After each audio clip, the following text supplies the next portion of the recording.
নমস্কাৰ দেওবাৰে মহানগৰীৰ শ্ৰীমন্ত শংকৰদেৱ কলাক্ষেত্ৰত আয়োজিত এক গাম্ভীৰ্যপূৰ্ণ অনুষ্ঠানত বিশিষ্ট শিক্ষাবিদ ভৱপ্ৰসাদ চলিহাদেৱক 2020 বৰ্ষৰ শ্ৰীমন্ত শংকৰদেৱ বঁটাৰে সন্মানিত কৰা হয়। ভৱপ্ৰসাদ চলিহাদেৱৰ বঁটা গ্ৰহণ কৰে সহধৰ্মিনী নন্দিতা চলিহাই। বঁটা প্ৰদান কৰে মুখ্যমন্ত্ৰী সৰ্বানন্দ সোণোৱাল, শিক্ষামন্ত্ৰী হিমন্ত বিশ্ব শৰ্মা, মন্ত্ৰী নৱকুমাৰ দলে।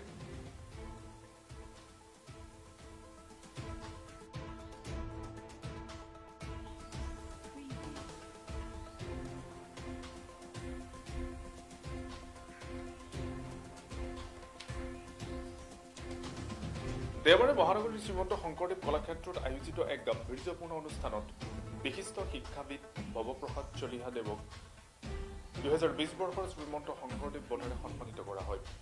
ভৱপ্ৰসাদ চলিহাদেৱৰ বঁটা গ্ৰহণ কৰে সহধৰ্মিনী নন্দিতা চলিহাই। বঁটা প্ৰদান কৰে মুখ্যমন্ত্ৰী সৰ্বানন্দ সোণোৱাল, শিক্ষামন্ত্ৰী হিমন্ত বিশ্ব শৰ্মা, মন্ত্ৰী নৱকুমাৰ দলে। বিভিন্ন গৱেষণাৰ জৰিয়তে গুৰুজনাৰ মহান আদৰ্শ, বিস্তৃত কৰ্মৰাজি আৰু আধ্যাত্মিক আদৰ্শৰ প্ৰচাৰ প্ৰসাৰত বিশিষ্ট শিক্ষাবিদ ভৱপ্ৰসাদ চলিহাই বিশেষ ভূমিকা পালন কৰি আহিছে।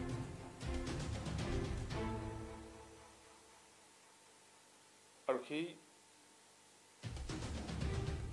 মহান ব্যক্তিগৰাকীকে অসম চৰকাৰে শ্ৰীমন্ত শংকৰদেৱ বঁটাৰে সন্মানিত কৰিলে। ভৱপ্ৰসাদ চলিহাদেৱৰ বঁটা গ্ৰহণ কৰে সহধৰ্মিনী নন্দিতা চলিহাই। দেওবাৰে মহানগৰীৰ শ্ৰীমন্ত শংকৰদেৱ কলাক্ষেত্ৰত আয়োজিত এক গাম্ভীৰ্যপূৰ্ণ অনুষ্ঠানত এই বঁটা প্ৰদান কৰা হয়।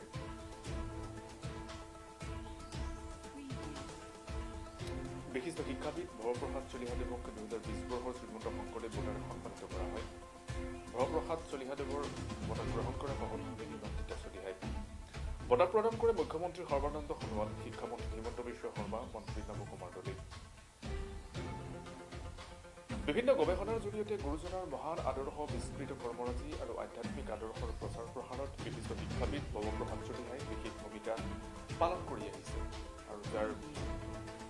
আৰু এই মহান ব্যক্তিগৰাকী অসম চৰকাৰে প্ৰদান কৰিলে শ্ৰীমন্ত শংকৰদেৱ বঁটা।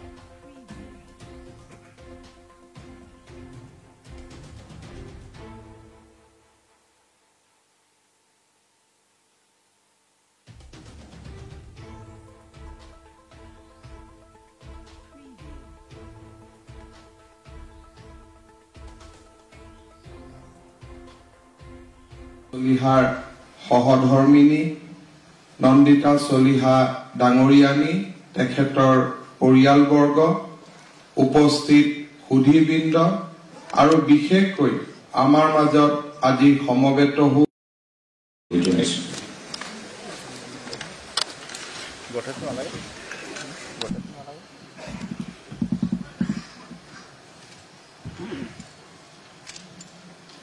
জয় গুৰু শংকৰ সৰ্বগুণাকৰ, জাকেৰি নাহিকে উপাম, তোহাৰি চৰণাকো ৰেণু, শতকোটি বাৰেক কৰোহি প্ৰণাম।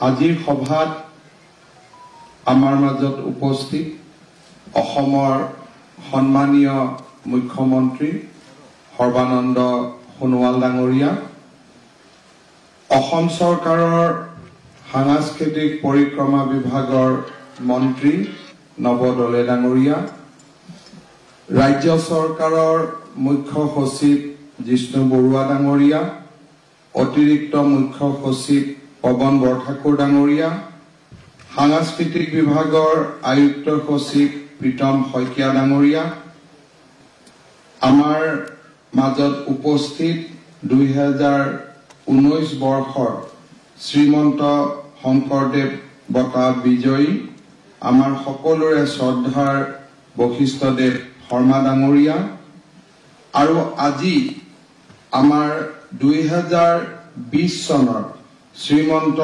শংকৰদেৱ বঁটা যাক দিবলৈ আমি ইয়াত সমবেত হৈছো, আমাৰ সকলোৰে শ্ৰদ্ধাৰ শ্ৰীযুত ভৱপ্ৰসাদ চলিহাৰ সহধৰ্মিনী নন্দিতা চলিহা ডাঙৰীয়ানী, তেখেতৰ পৰিয়ালবৰ্গ, উপস্থিত সুধীবৃন্দ আৰু বিশেষকৈ আমাৰ মাজত আজি সমবেত হোৱা শ্ৰী বৈজয়ন্তী জয় পাণ্ডা ডাঙৰীয়া, পৱন শৰ্মা ডাঙৰীয়া, গুৱাহাটী লোকসভাৰ সাংসদ কুইন ওজা ডাঙৰীয়াকে আদি কৰি অতিকে সন্মানৰ আৰু আদৰৰ সুধীবৃন্দ, আজিৰ দিনটো আমাৰ বাবে সঁচাকৈয়ে পবিত্ৰ আৰু মংগলময় দিন।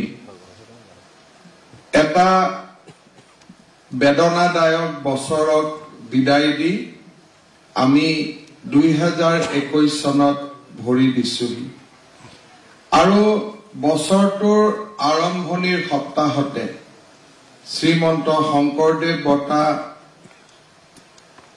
আনুষ্ঠানিকভাৱে দিবলৈ ৰাজ্য চৰকাৰে লোৱা সিদ্ধান্ত সঁচাকৈয়ে বছৰটোৰ বাবে আমাৰ বাবে যেন এটা আশাৰ বাতৰি কঢ়িয়াই আনিছে, মংগলৰ বাতৰি কঢ়িয়াই আনিছে।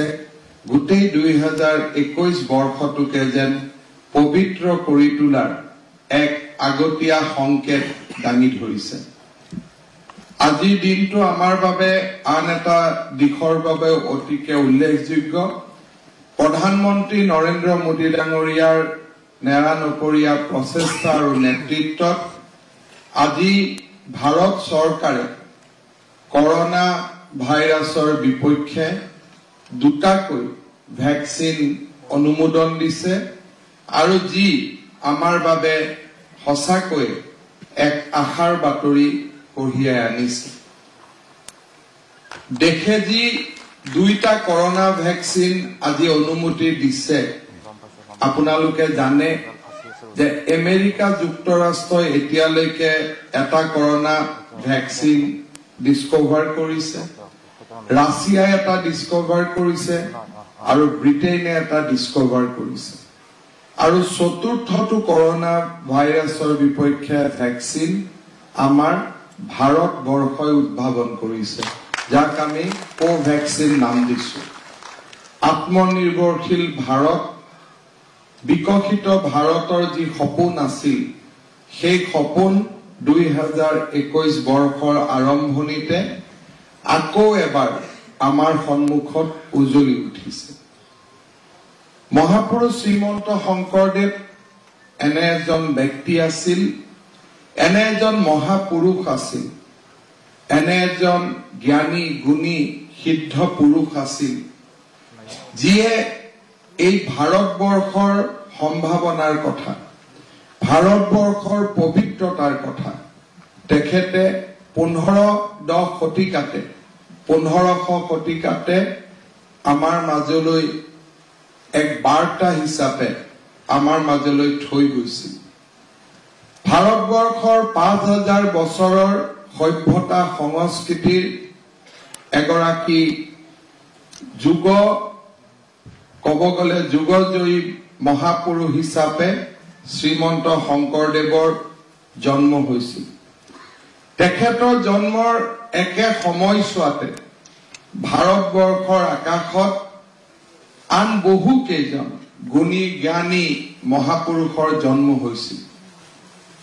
শংকৰাচাৰ্যৰ এটা যুগৰ পিছত ভাৰতবৰ্ষত কৃষ্ণ ভক্তিৰ আন্দোলনৰ নেতৃত্ব সেইসকল যুগ বিজয়ী ব্যক্তিয়ে গ্ৰহণ কৰিছিল। পশ্চিমবংগত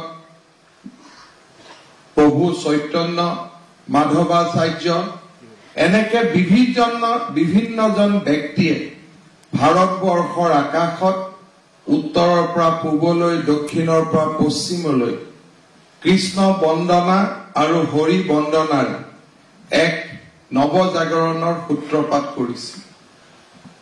আধ্যাত্মিকতাৰ লগে লগে সেই সময়ছোৱাত নতুন নতুন ভাৰতীয় সংস্কৃতিৰ নতুন নতুন উপাদানসমূহে প্ৰাণ পাই উঠিছিল।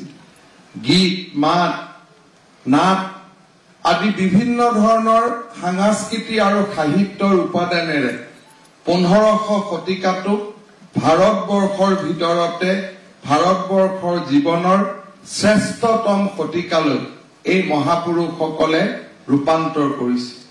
আজিও আমি এনে এটা শতিকা নাপাম যিটো শতিকাত ভাৰতবৰ্ষৰ আকাশত এনে উজ্জ্বল জ্যোতিষ্কসমূহে জন্মগ্ৰহণ কৰিছিল।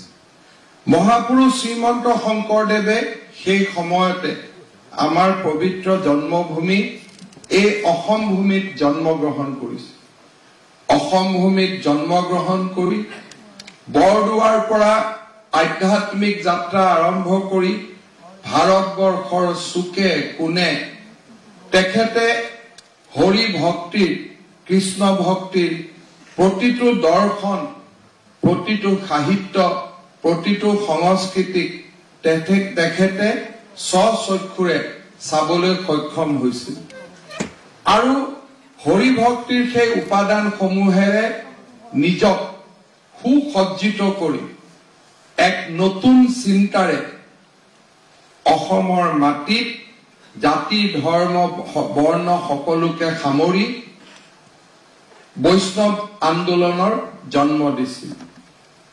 এক নৱজাগৰণৰ সৃষ্টি কৰিছিল, ভক্তি আন্দোলনৰ সৃষ্টি কৰিছিল আৰু ভক্তি আন্দোলনৰ কাষে কাষে ভক্তি আন্দোলনৰ সৈতে একেলগে তেখেতে অসমৰ সাহিত্য সংস্কৃতিক প্ৰাণ দিছিল।